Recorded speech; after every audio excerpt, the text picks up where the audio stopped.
as you may already know, or you may not know, I don't really know. But the point is, in 2022, for the most part, or yeah, 2021 to 2022, my life really derailed. Not to say that my life is like the absolute best right now, but only you as a person know at what phase your life was like pretty crappy and what phase of your life is actually good.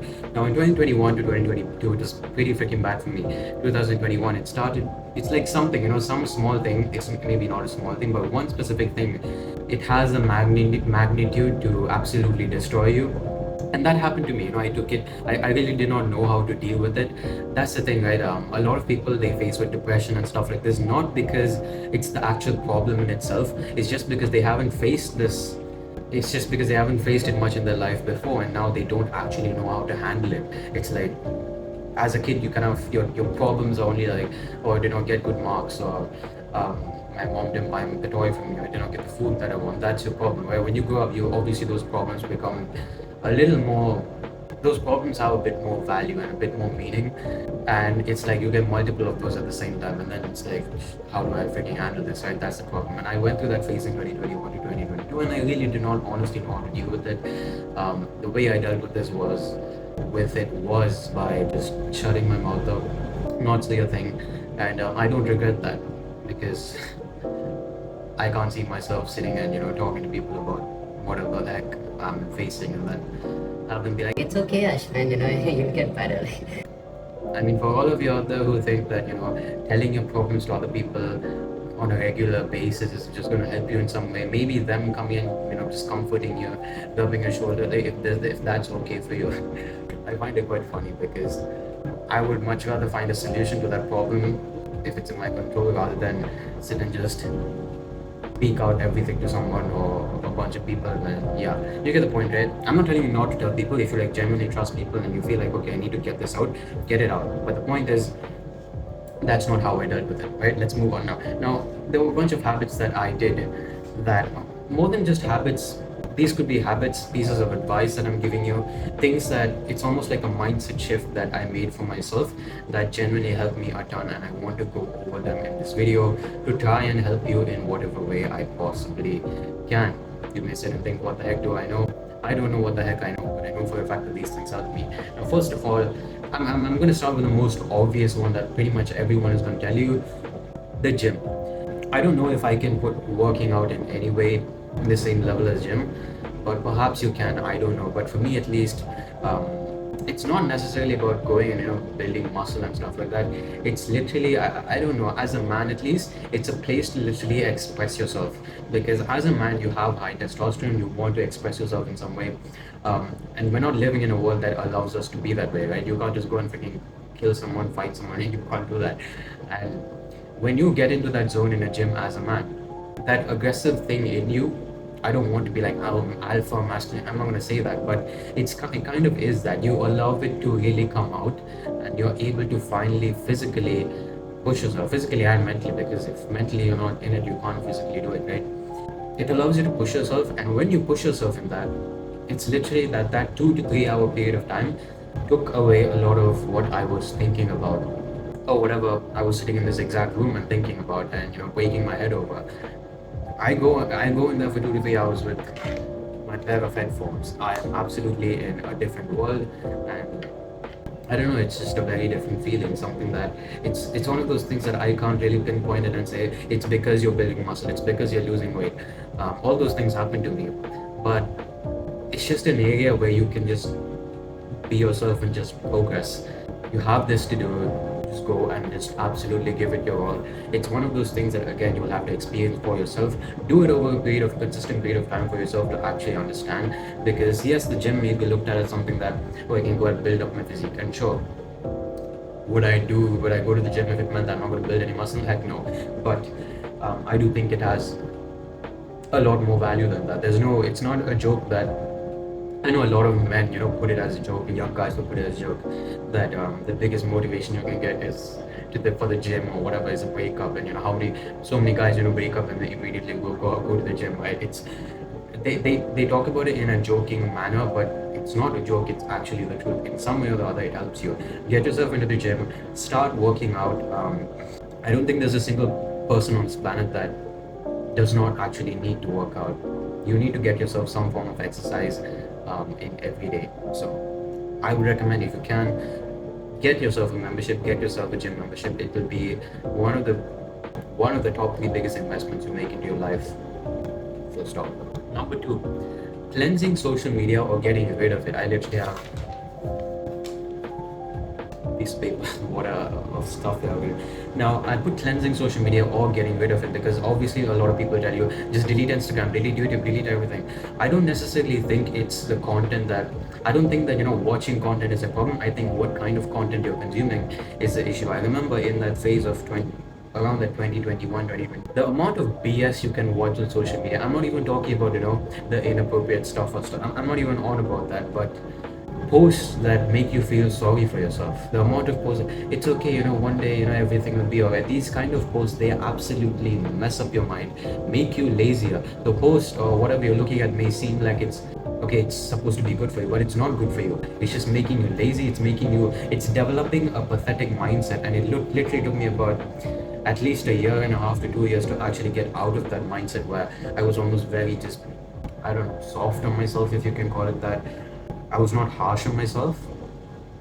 And I know okay, being harsh on yourself sounds like a bad thing, but it's not. You need to have some level of expectations and standard from yourself if you're going to progress in life and actually be a high value person. You can't just sit and be like, oh, it's okay, I messed up in this, messed up in that. Life will be okay. No one is coming to freaking save you or just magically make things happen. You have to do them yourself. Like I said, there are phases for everything, but those phases don't just happen. You make them happen.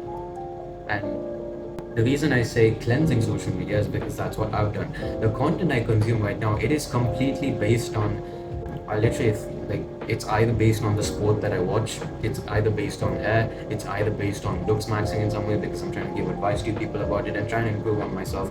It's either about the gym, trying to build muscle in some way.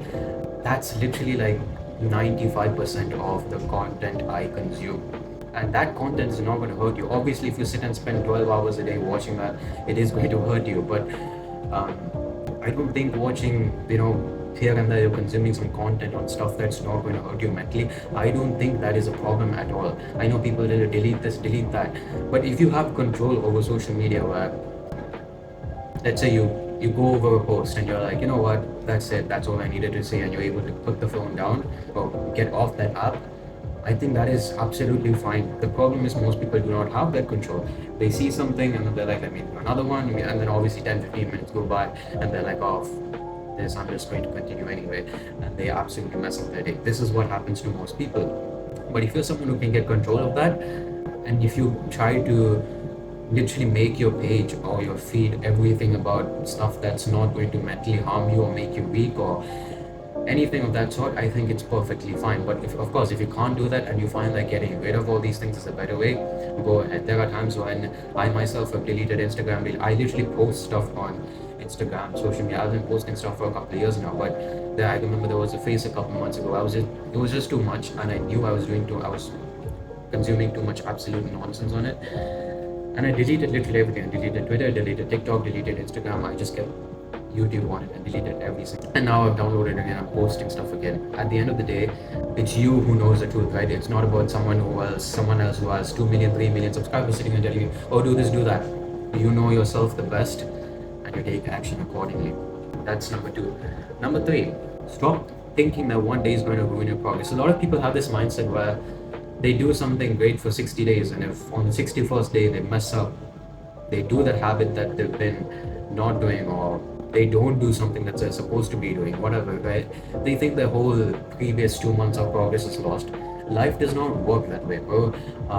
You've been eating trash for 15 years does not mean that in a couple of weeks you can get rid of that damage. You cannot. It's the same thing with making progress or not making progress. You have to look at it as, okay, can I be consistent 25 out of 30 days, not 30 out of 30 days? It's literally impossible. There have been days when I remember when I first got into trying to improve myself, I would be so freaking harsh on myself for not being perfect every single day, where literally something else would come up that I have no control over. I have to go and do it and I can't do what I would usually do, and then I would get absolutely upset about it. My mood would be absolutely off. You can't think like that. If it's in your control, go ahead and do it. But inevitably, you're gonna have days off. It's literally inevitable. I go to the gym 5 days out of 7 days, but there was a couple of weeks ago when I missed a day and I went 4 days. Does that mean it's the end of the world? No, I literally did not have any sleep that day.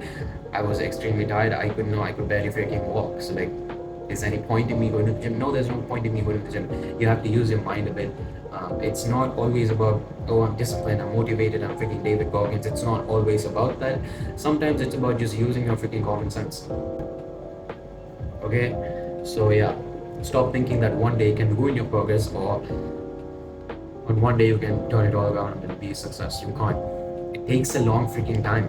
Apart from the very few people, I will admit there are.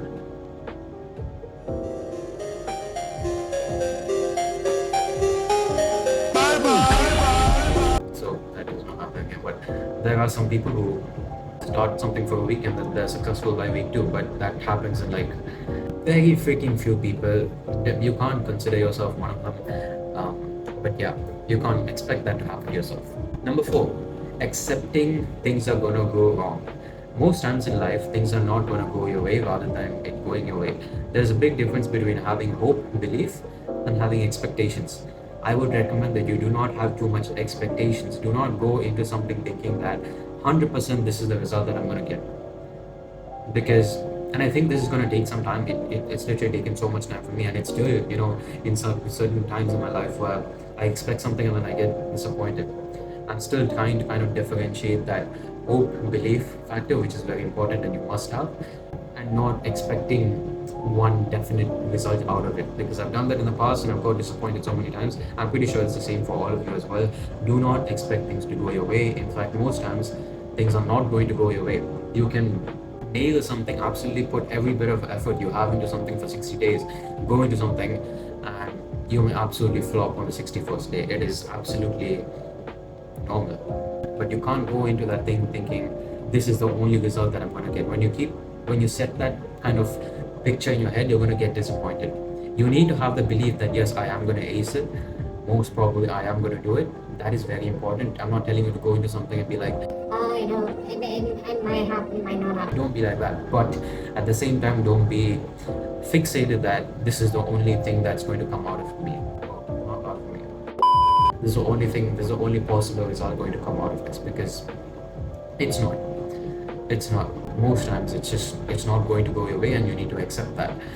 And I think accepting that life will often not go your way is a great way to keep yourself in a neutral space where even if good things happen or bad things happen, you're not really kind of too bothered by it, and you're just in a neutral mind space, headspace.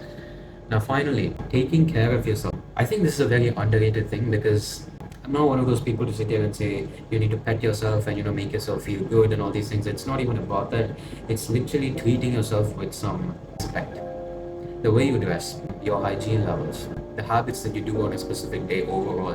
What kind of a day have you had by the time you're in bed? These kind of things play a huge role into actually setting a vision or a picture of yourself in your own head. Life literally revolves around how you think of yourself. And if you think of yourself in a very poor manner, a low quality manner, which is inevitable if you live a low quality life. If you eat trash all day, you do absolutely nothing productive all day, you don't even take a freaking shower, you don't brush your teeth, and you expect yourself to do greatly in life, you're not. Your mind knows that you're absolutely pathetic, and that's what it's going to think of you. You can't run away from it. But at the same time, if you treat yourself with some respect, you wake up every day. I know taking a shower and stuff, these kind of things seem so basic, but I know there are people out there who don't follow these things. They think it's not necessary just because they're grown up. I have no words in that. You need to treat yourself with some value, and when you do that over a period of time consistently, your mind knows that you are a high value person.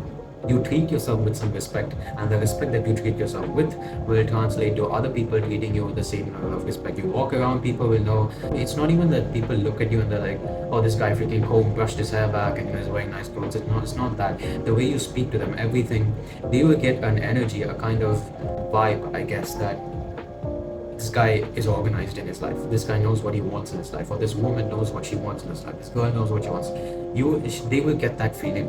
And if you sit and don't do anything about your life and you're literally living a very low quality, pathetic life, people will sense that too. These are the 5 things I would recommend.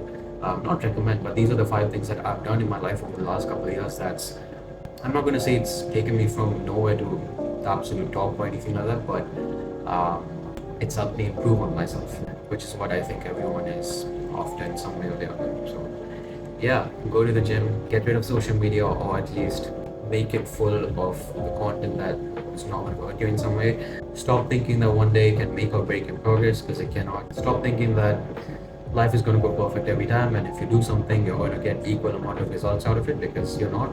You're definitely not. Uh, yeah, and finally take care of yourself. So these are the five things I find that has helped me the most. I think there are stuff in there and here and there in between that has helped me do as well, that I've not included in this video, but these are the ones that's helped me the most. Hope you enjoyed the video. Yeah, I don't even know if people say that, man, but whatever, right? Yeah, but subscribe.